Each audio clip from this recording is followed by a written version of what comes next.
Muy bien. La verdad, si les voy a ser sincera, esta, como nos comentaba Rodri, esta es la segunda vez que estamos acá, ya nos sentimos en casa, ya tenemos amigos. La verdad que nos encantó volver a venir. Y una cosita, ya como estamos más en confianza, Rodri se animó a pedirme un pasaje más complicado. Porque al principio yo elegí mi pasaje, fue más fácil. Y ahora me pidió, ¿podés hablar de Hechos 17:23? Y yo conozco ese pasaje porque a mí me gusta complicarme por ahí un poquito y me gusta estudiar cosas difíciles y profundas, pero nunca había hecho un mensaje de este pasaje. Así que fue un súper desafío.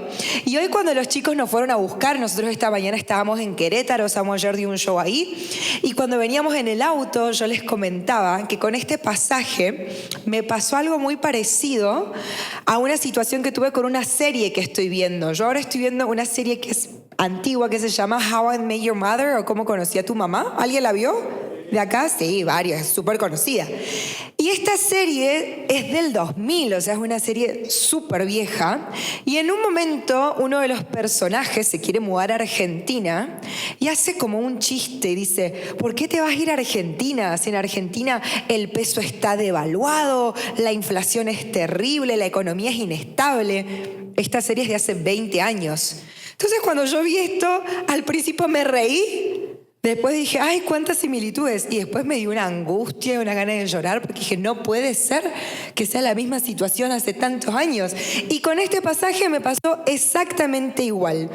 Porque es un pasaje que tiene su contexto hace muchísimos años atrás, pero van a ver que tiene muchísimas similitudes con nuestra sociedad actual. Entonces les pido que me acompañen, por favor, al capítulo de Hechos 17. Vamos a estudiar un poquito acerca, a partir del versículo 16, les doy un poquito de contexto. El apóstol Pablo estaba en su segundo viaje misionero con Silas y Timoteo. Ya había estado en Berea, ya había estado en Tesalónica, pero se encuentra con una profunda oposición de los judíos fanáticos. Lo querían matar. Entonces él se tiene que escapar. ¿Y a dónde se escapa? A Atenas, que es la capital de Grecia. En ese momento Grecia era el foco de la filosofía, el centro filosófico de la sociedad.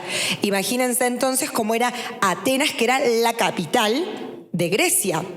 Y en este contexto, vemos en el versículo 16, mientras Pablo los esperaba a Silas y a Timoteo en Atenas, su espíritu se enardecía viendo la ciudad entregada a la idolatría. Así que discutía en la sinagoga con los judíos y piadosos y en la plaza cada día con los que concurrían. Pablo va a Atenas. Ese viaje no estaba en sus planes, pero sí estaba en los planes de Dios. Y Pablo tranquilamente podría haber dicho, bueno, yo acá no tengo ninguna responsabilidad, este viaje no estaba planeado, me quedo en mi hotel, me quedo comiéndome una ensaladita mediterránea, esperando acá a los chicos viendo una serie. Pero no, Pablo no se pudo mantener indiferente. Él vio la situación de una sociedad idólatra y dice que su espíritu ardía dentro de él. A veces nos pasa que nos acostumbramos a que nuestro mundo está mal. Y nos acostumbramos, ¿o no? Ay, sí, pasan todas estas cosas, pero esta juventud está perdida, qué terrible, toda la sociedad de hoy. Bueno, ¿qué comemos hoy? ¿Quién tiene hambre? ¿Qué hacemos? Como que nos empezamos a acostumbrar a que esté todo tan mal y nos volvemos indiferentes. Pero esta no fue la actitud de Pablo. Pablo tomó cartas en el asunto. Pablo hizo algo, se involucró. Y dice que iba a debatir, a predicar en las sinagogas de los judíos, sí, pero también en las calles, en las plazas, donde estaba la gente común. Y dice en el versículo 18, y algunos filósofos de los epicureos y de los estoicos disputaban con él. Y unos decían, ¿qué querrá decir este palabrero? Y otros, parece que es predicador de nuevos dioses, porque les predicaba el evangelio de Jesús y de la resurrección.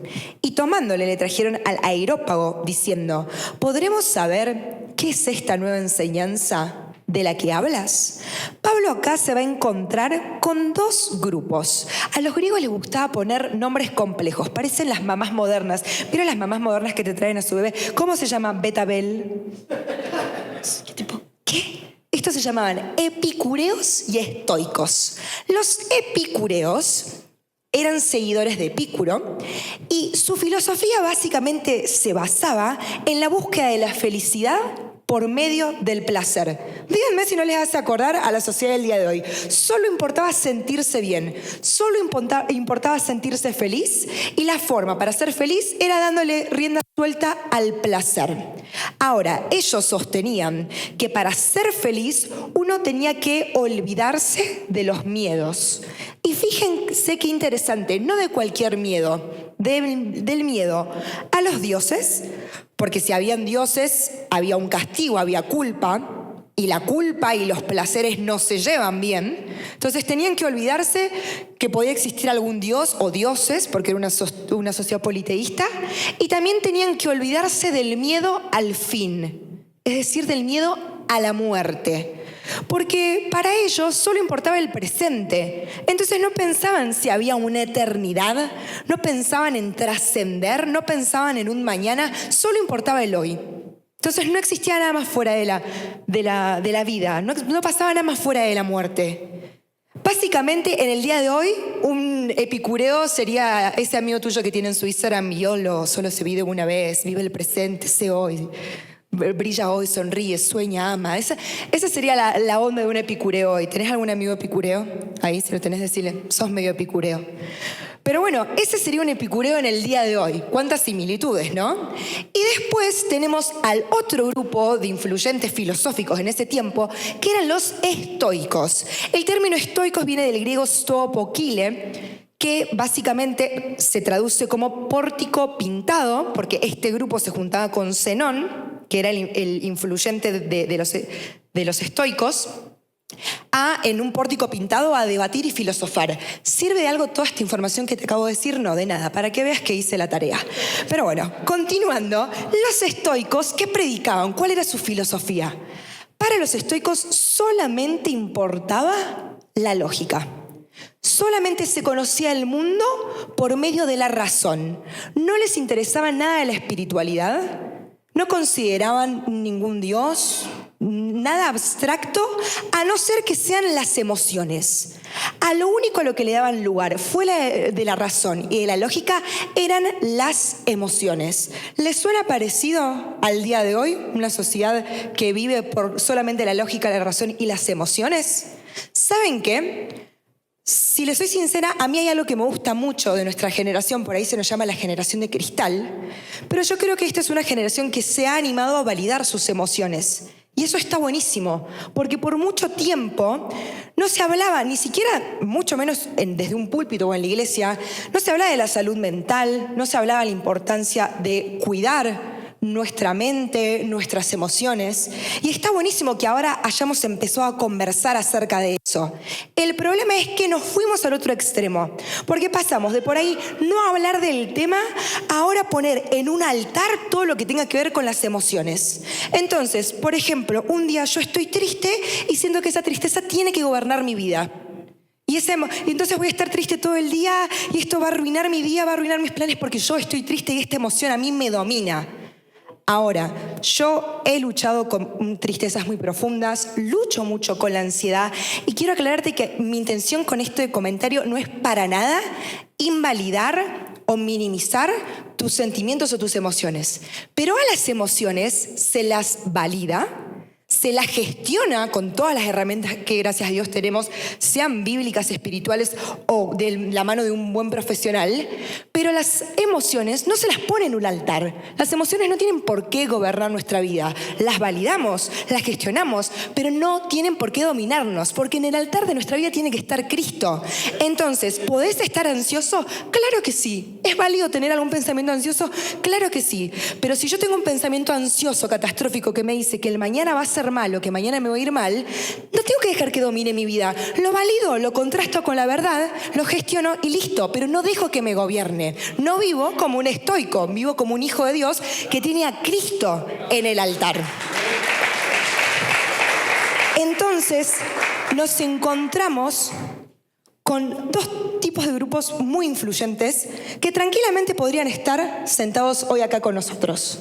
Personas que creían nada más en lo lógico, en las emociones, en buscar solamente la felicidad, el placer, y que ignoraban un Dios, que ignoraban la importancia de una vida espiritual.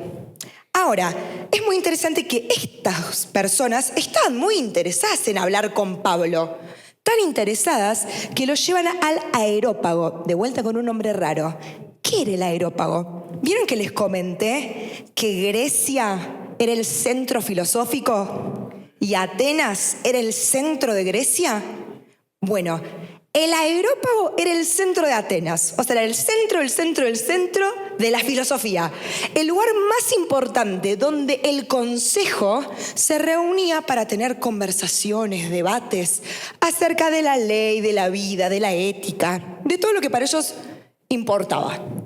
Y deciden estos grupos influyentes llevarlo a Pablo al Areópago. ¿Por qué? Lo vemos en el versículo 20. Les dicen, pues traes a nuestros oídos cosas extrañas.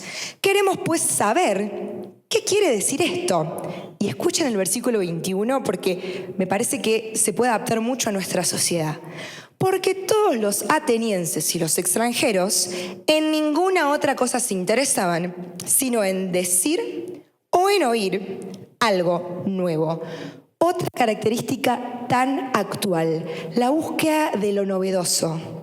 La búsqueda de la tendencia, el poder opinar de lo que está pasando. ¿Cuántos vieron o conocen acerca de lo que pasó con el CEO, esto que se fue con el de recursos humanos al concierto de Coldplay? ¿Quién vio un meme de eso? Y es como que todos. Y es como que queremos estar al tanto, no nos podemos perder. Se hace un comentario y nosotros queremos poder ser parte, comentar del tema de la novedad, de la tendencia. Yo estudié marketing digital, actualmente trabajo manejando redes sociales, en ventas. Y algo que siempre nos recomiendan de hacer en nuestro contenido de las redes sociales es poner lo que llamamos nosotros un gancho, un hook. ¿Alguna vez escucharon eso en alguien que estudia diseño, publicidad? Y siempre nos recomiendan que ese gancho sea algo atractivo, novedoso, que detenga a la persona para que quiera consumir el contenido. El problema es que por ahí se nos está yendo un poco de la mano el tema de la estrategia, de lo novedoso. Y más cuando por ahí lo mezclamos con nuestro evangelio, con lo cristiano. Yo sigo a muchos influencers cristianos que me gusta mucho su contenido, pero me he encontrado con algunos medios que uno podría decir medios polémicos. Por ejemplo, me encontré con un reel que empezaba diciendo, ¿sabías que Jesús es vegano? Y ahí uno paraba y veía el reel y decía, claro, porque se abstenía de la carne. No vivas una vida en la carne, vive una vida en Cristo. Me siento estafado por lo que acabo de consumir. Esto fue publicidad engañosa. Después uno que es mortal dice, ¿sabías que Dios quiere que mueras? Sí, quiere que mueras. A tu orgullo, a tu odio, a tu pecado. No se queda como que, ¿qué pasó? Porque estas tendencias, y no digo que sean malas, se han involucrado en nuestra iglesia. El peligro con esta tendencia de buscar siempre lo novedoso es que empezamos a despreciar las bases. Y es muy importante cuidar nuestras bases sólidas. Esto de lo novedoso se ha metido en nuestras iglesias. Y a veces el pastor viene y dice, bueno, hoy vamos a hablar de valores cristianos, vamos a hablar de, por ejemplo, del discipulado. Ay, no, pastor, qué basic, qué básico, pastor. Hablemos de algo como que más de moda. Hablemos de Israel, Palestina sí, Palestina no. Hablemos Maranata, Agenda 2030, escarcha la mano sí, escarcha la mano no. Y uno dice, ¿pero qué? ¿Está mal? No está mal indagar en estos temas. El problema es que tenemos un montón de hermanos en la fe, súper interesados en opinar y aprender para tener que decir acerca de la segunda venida de Cristo cuando todavía no entendieron la primera. El problema es que tenemos un montón de hermanos en la fe que quieren estar interesados y conversar y hablar y opinar acerca de experiencias sobrenaturales con el Espíritu Santo cuando todavía no se preocupan por tener una relación personal diaria con el Espíritu Santo. Entonces, cuidado con perseguir la novedad y abandonar las bases. Hermanos, necesitamos volver a las bases, porque en las bases sólidas es donde nosotros podemos construir una relación firme y profunda con nuestro Dios. Volvamos a las bases. Entonces nos encontramos con este escenario. Un grupo, una sociedad muy parecida a la nuestra, que busca el placer, que busca la felicidad por encima de todas las cosas, que tienen a las emociones en un altar, que se atraen por lo novedoso. Y en este contexto está Pablo. Y Pablo, versículo 22, dice: entonces Pablo, puesto en pie en medio del areópago, dijo: varones atenienses, en todo observo que son muy religiosos, porque pasando y mirando vuestros santuarios, hallé también un altar, en el cual estaba la inscripción: al Dios no conocido. Me llama mucho la atención de este versículo 22 la frase vuestros altares. Parecía de que todos estos dioses en esta sociedad idólatra podían convivir. Y esto es algo un poco peligroso que está sucediendo ahora. Déjenme explayarme un poquito más. A mí me pasó cuando estaba por empezar la universidad, que por ahí como que nos advertían a los jóvenes como que, mira, vas a ir a la universidad y vas a decir que sos cristiano y te van a dejar de lado. Te van a mirar mal. Está de moda, Dios no está muerto ahí. Tu profesor te va a ridiculizar al frente de todos tus compañeros. Sonaba ofensivo y escandaloso de rey mío de fondo. Y es como que uno como que iba medio asustado, como que la sociedad está como más intolerante. Y ahora yo siento que nos encontramos con una tolerancia un poco peligrosa, en la que capaz nadie te dice: ay, ¿crees en Dios? Ay, no, Dios no existe. No te lo van a decir. Pero sí te van a decir: ay, vos crees en Dios, qué bonito. Yo en el universo. Es lo mismo. Es lo mismo, pero con otro nombre. Todo es lo mismo, todo es relativo. Y esta relatividad se pone muy peligrosa y nos da lugar a una idolatría moderna. ¿Por qué idolatría moderna? Porque cuando capaz hablamos de idolatría pensamos en un católico que está arrodillado al frente de una imagen rezándole, en un musulmán haciendo sus prácticas. Pero hoy hay una idolatría moderna en la que cada ser humano con su filosofía humanista puede levantar un altar y crear un Dios a su imagen y semejanza. Y crear el Dios que necesitan. Crear el Dios que les sirve, que les acomoda su estilo de vida.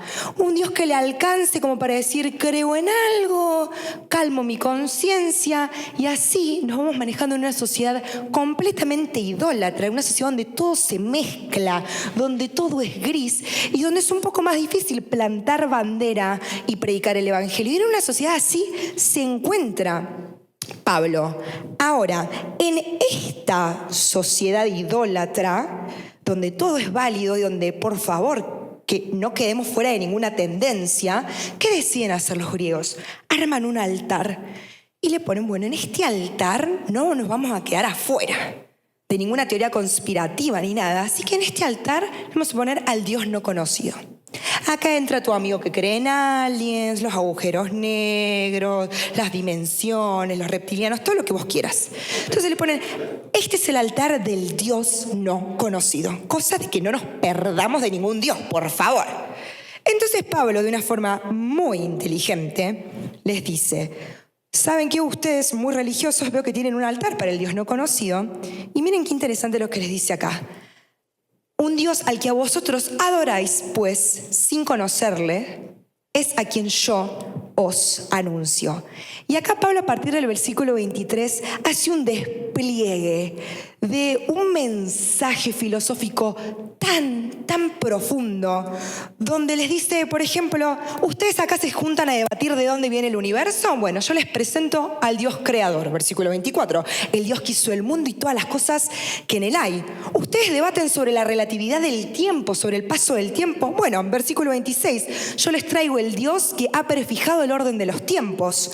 Ustedes se juntan acá a debatir sobre el existencialismo, para que vean que esto es todo en vivo, chicos, sobre el existencialismo. Y ¿saben qué? Yo les traigo al Dios, versículo 28, en el que en él vivimos, nos movemos y somos.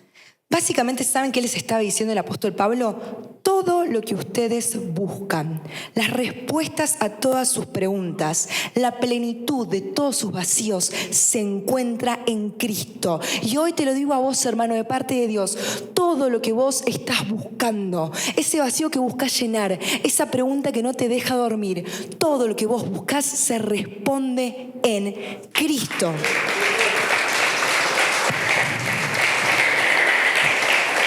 Y la verdad que nos podríamos detener a profundizar muchísimo más toda la descripción que empieza a hacer Pablo acerca del Dios verdadero. Ahí Pablo les predica el Evangelio, es precioso. Pero yo quiero que como congregación nos detengamos un poco más en el versículo de Hechos 17:23. Específicamente cuando dice: al que vosotros adoráis, pues, sin conocerle, es a quien yo os anuncio. Me parece muy interesante, poco preocupante a la vez, el tema de que exista esta posibilidad de que puedo adorar algo que no conozco. Recién acabamos de pasar un momento precioso de adoración, pero hoy yo te quiero preguntar y respondelo en tu corazón privado con toda sinceridad. ¿Verdaderamente conoces al Dios que estás adorando? No, pero si yo hace muchísimo tiempo que vengo a la iglesia. No te pregunté eso, porque puedes pasar mucho tiempo adorando a un Dios que no conoces, puedes pasar mucho tiempo sirviendo a un Dios que no conoces. Así que hoy yo te pregunto, ¿vos verdaderamente conoces al Dios que adorás? Ahora capaz me decís, bueno, Belén, muy abstracta tu pregunta. Bueno, está bien, preguntémonos otra cosa entonces. ¿Cómo conocemos verdaderamente a Dios? Bueno, como dijimos, volvamos a las bases.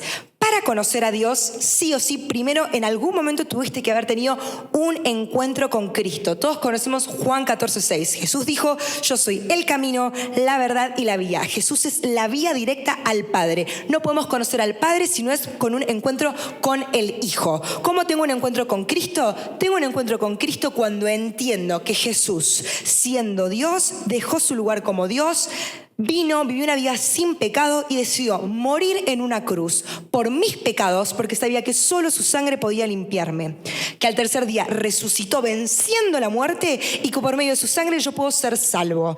Y pidiéndole a Jesús que me limpie de todo pecado y que entre a vivir en mí. Así tengo un encuentro con Dios. Yo hoy te pregunto, ¿tuviste alguna vez un encuentro verdadero con Cristo? ¿Me puedes decir literalmente el día? Yo el 14 de julio del 2010 recibí a Cristo Jesús en mi corazón y le pedí que entre. ¿Lo tuviste? Amén. Me encanta que digamos amén. Y si decís que lo tuviste, ¿se nota? Porque si Jesús está en tu vida, se tiene que notar.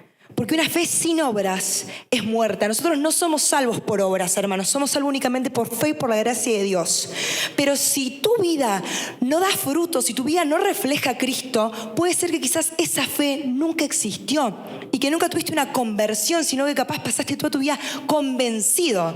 Pero cuando hay un encuentro con Cristo, cuando Cristo llega a tu vida, se tiene que notar, tiene que haber un cambio, porque eso es Dios, poder, dinamus, es energía viva que genera, que logra un cambio. Eso es el Espíritu Santo. El Espíritu Santo es la persona de Dios habitando en tu vida. Y si Él habita en tu vida, tiene que haber un cambio. Y no te hablo de perfección.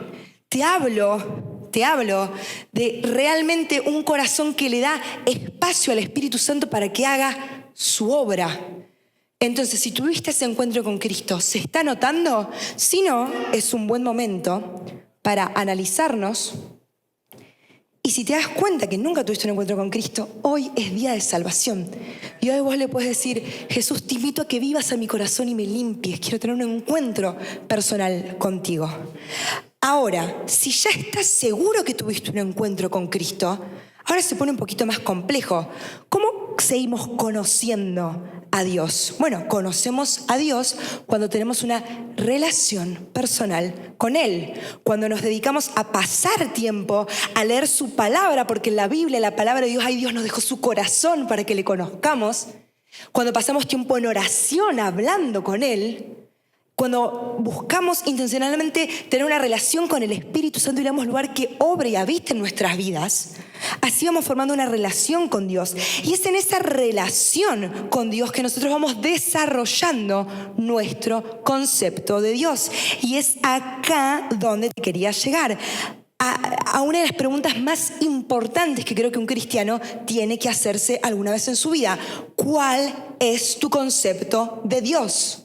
Yo hoy te pregunto a vos que viniste acá, ¿quién es Dios para vos? Y esta pregunta es importantísima porque el concepto de Dios que tenés define tu vida. La forma en la que vos pensás de Dios, el concepto que vos tenés de Dios determina cómo te relacionás con Dios. Y la forma en la que vos te relacionás con Dios influye directamente en cómo te relacionás con vos mismo y en cómo te relacionás con tu prójimo. Te doy un ejemplo. Yo leo en la palabra de Dios que Dios es un Dios de amor. Yo creo ese concepto y lo creo. Dios es un Dios de amor. Entonces, por ende, yo soy una persona amada. Y como yo soy una persona amada, puedo amar a mi prójimo con un amor verdadero y saludable.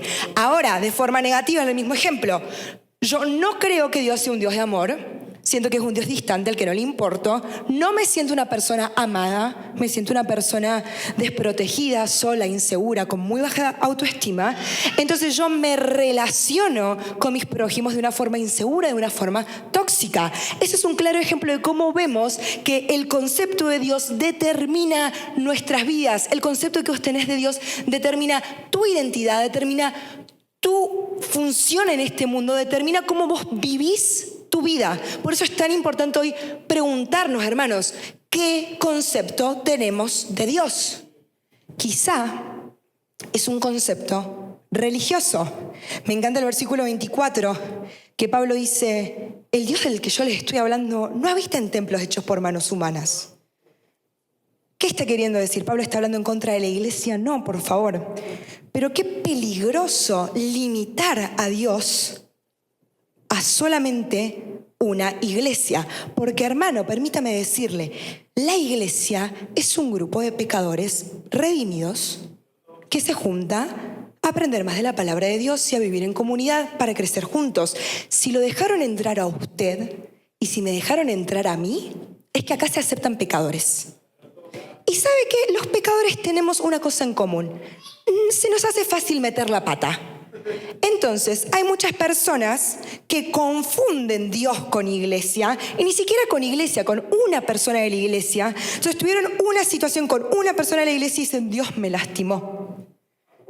Y vos decís, pero Dios, no, fue una persona específica. No, Dios me lastimó. Y capaz sintieron que la iglesia no los valoró, no les dio lugar. Entonces te dicen, Dios no me dio la oportunidad de realizarme. Qué peligroso, hermanos. Cuánta gente que piensa que está herida por Dios y en realidad fue herida por un sistema, fue herida por una persona de una congregación. Entonces, por favor, te pido hoy, si esta es tu situación y si vos realmente te sentís herido por la iglesia, yo que soy parte de la iglesia, te pido perdón.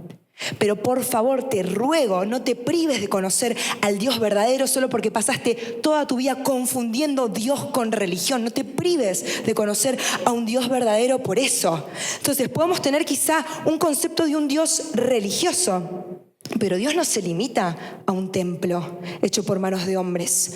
O quizá somos como estos griegos, que se parecen bastante a nosotros, que vamos formando un Dios según nuestra conveniencia. Entonces hacemos el Dios, un Dios personalizado para cada uno. Entonces, bueno, el Dios de santidad. Ay, no, santidad no, qué aburrido. El Dios que provee. Ay, sí, este sí me gusta.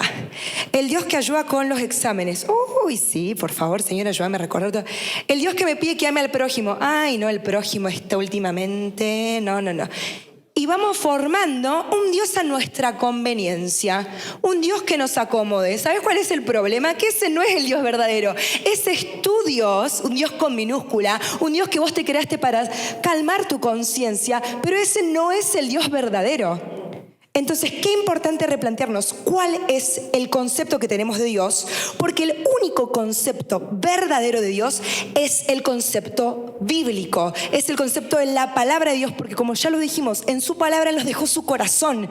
Entonces, solamente el único concepto correcto de quién es Dios es el que encontramos en su palabra. Y no te hablo de mero conocimiento teológico, no te hablo solo de información, te hablo de experimentar las verdades, las promesas, las cualidades que encontramos de Dios en su palabra en nuestras vidas, en nuestro día a día. Ya terminando, no los quiero aburrir con el griego, pero hay un término que me encanta, griego, que se utiliza para cada vez que se usa la palabra conocer en la Biblia en relación a Dios. Por ejemplo, en 1 Juan 4, todo aquel que ama es nacido de Dios y conoce a Dios.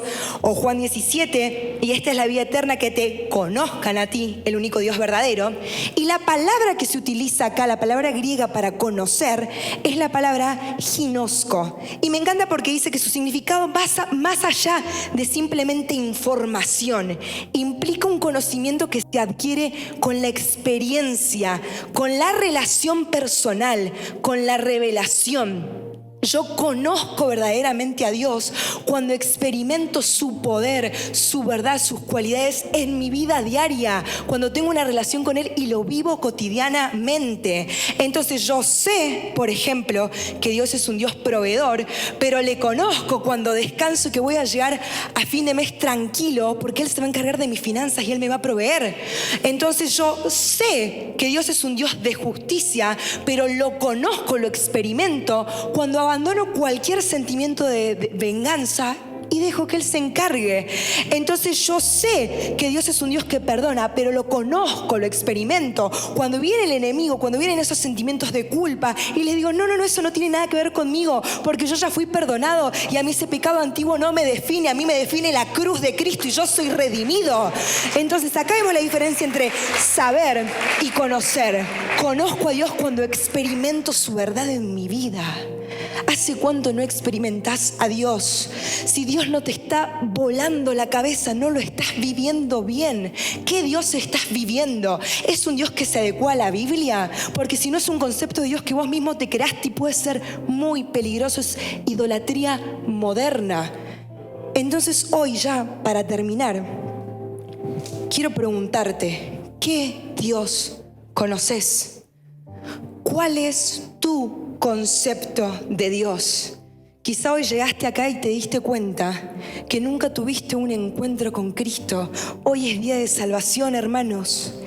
Y quizá llegaste acá y te diste cuenta que estuviste tanto tiempo adorando a un Dios, sirviendo a un Dios, que hoy te das cuenta que no es el Dios verdadero. Hoy es día para encontrarte con Él, para pedirle que te hable, que se te revele, como lo vimos en la definición de ginosko, para tener esa experiencia, pedirle a Dios, yo quiero tener una experiencia verdadera con vos. A veces cuando hablamos de experiencias sobrenaturales, pensamos en manifestaciones de levantar las manos, que alguien se caiga a hablar en lenguas. ¿Sabes qué es sobrenatural? Que el Espíritu Santo esté habitando en vos. ¿Sos consciente de eso? Entonces disfrutá de ese momento y pedile a Dios en tu intimidad. Decirle, yo Dios realmente te quiero conocer. Y les dejo este versículo hermoso para cerrar, versículo 27. Pablo termina diciendo, para que busquen a Dios, si en alguna manera palpando pueden hallarle. Escuchen esto, aunque ciertamente no está lejos de cada uno de vosotros. Me encanta saber que este Dios, el Dios que relataba Pablo, el Dios que responde todas las preguntas, el creador del universo, el dueño del tiempo, es un Dios que está sumamente interesado en que le conozcamos. Es un Dios cercano, es un Dios accesible, tan cercano que Él mandó a su único hijo Jesús a morir en una cruz por vos, porque Él sabía que solamente Jesús era la vía directa para que tengamos acceso directo al Padre. ¿Vos entendés lo que hizo Dios por vos? ¿Vos entendés lo interesado que está Dios en que lo conozcas?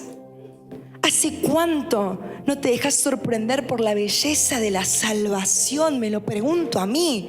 ¿Hace cuánto doy por sentado, iglesia, que el Espíritu Santo está habitando en mí? No aprovecho que tengo su iluminación, su inspiración para conocer más las verdades de la palabra. ¿Hace cuánto lees la Biblia como si fuera una revista, como si fuera un libro más? ¿Hace cuánto ignorás que ahí hay palabra viva, iglesia? Ahora van a pasar los chicos, vamos a entonar una canción, pero yo, iglesia, te animo a que hoy te pongas de pie y que hagamos una oración rogando conocer al Padre, rogando conocer al Dios verdadero. Ahí donde estás, quizá hoy te diste cuenta que nunca tuviste un encuentro con Cristo. Elevá esta oración y decile: Dios, yo quiero conocerte. Jesús, entiendo que sos el Hijo de Dios. Entiendo que moriste en una cruz por mis pecados. Te pido que me limpies con tu sangre, que me limpies de todos mis pecados. Quiero conocerte, Jesús. Pero quizá vos ya sabés que tenés a Jesús en tu corazón, pero estás viviendo una vida en modo avión, una vida donde venís a la iglesia, cumplís y te vas, una vida donde hace muchísimo tiempo no sentís realmente el poder de Dios en tu vida, la experiencia, la presencia de Dios en tu vida. Hermanos, hoy es el día para que eso cambie. Eso es precioso. Siempre en Dios hay oportunidad. Uno puede venir haciendo las cosas mal y hoy puede empezar a cambiar, porque en Dios siempre va a haber oportunidad. Dios siempre te va a estar esperando con los brazos abiertos para redimirte. Va a estar esperándote con los brazos abiertos siempre para que vos puedas empezar a hacer las cosas bien. Así que hoy, donde estás, levantá una oración al Padre y decile: yo te quiero conocer. Oh Dios, quiero conocerte verdaderamente. Pido que limpies de mi mente cualquier concepto errado que tenga de ti. Perdóname, Dios, si te hice a mi imagen. Perdona, Dios. Confieso hoy cualquier idolatría que hay en mi corazón. Señor, por favor, perdóname. Si hay algún concepto religioso, papá, te pido perdón. Elimínalo. Yo quiero conocer al Dios verdadero, al Dios que perdona, al Dios que ama, al Dios que sana. También al Dios de justicia, al Dios que me lleva a vivir una vida de santidad, que es el mejor tipo de vida que puedo vivir. Quiero conocerte verdaderamente, mi Dios. Y si hay acá alguna persona herida por la religiosidad, te animo a que hoy le digas ahí donde estás: Dios, me cuesta mucho separar la herida que tengo de quien vos sos. Te pido, por favor, Abba Padre, Dios Padre, que me abraces con tu paternidad, tanto que todo espíritu de condenación se tenga que ir de mi vida. Ya no quiero vivir una vida religiosa, una vida llena de culpa, de miedo, temor. Quiero vivir una vida de libertad, conociendo al Dios verdadero. Y hoy decido perdonar si la religión me hizo daño, porque entiendo que la religión no es Dios. Y decido vivir con mi vida al Dios verdadero. Ahí donde estás, eleva tu oración. Pedile a Dios que restaure tu mente. Pedile a Dios que restaure el concepto que tenés de Él. Pedile a Dios que se te revele verdaderamente, que se manifieste en tu vida. Pedíselo ahí donde estás.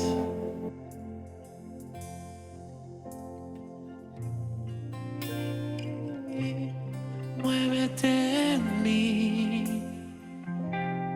toca mi mente, mi corazón, llena mi vida de tu amor.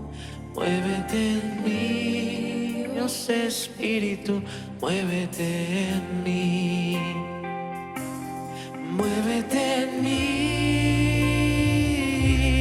muévete en mí. Toca mi mente, mi corazón, llena mi vida de tu amor. Muévete en mí, Dios Espíritu, muévete en mí. El Espíritu de Dios hoy se está moviendo en esta iglesia, se está moviendo y nos está guiando a la verdad, porque eso es lo que hace el Espíritu Santo. El Espíritu Santo te guía a la verdad. Hoy toda esa mentira en el nombre de Jesús se cae. Hoy todo concepto falso de Cristo, de Dios, se cae en este momento. Y es el Espíritu Santo el que está restaurando nuestras mentes y guiándonos a la verdad, a conocer al Padre.